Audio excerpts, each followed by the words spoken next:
Hi, I'm Shelby Law, Wildfire Meteorologist with the Eastern Great Basin Coordination Center, and today I'm going to be talking about current fire potential across the state of Utah and the expected fire potential through the summer of 2014.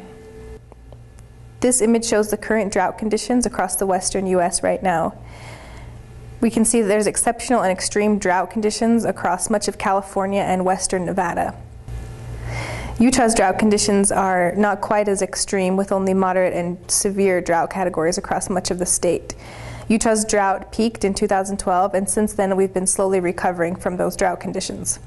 Although we didn't have a great winter as far as snowpack goes, we did have some late spring storms that brought a little bit of precipitation to the state at just the right time to allow our live fuels to take up moisture and green out according to a normal schedule.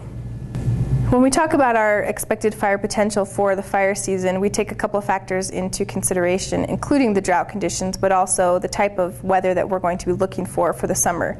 It's expected that we're going to be going into an El Nino sometime this summer, which could moderate our overall large fire conditions throughout the season, bringing slightly cooler temperatures and maybe a better shot at some higher relative humidities throughout the fire season.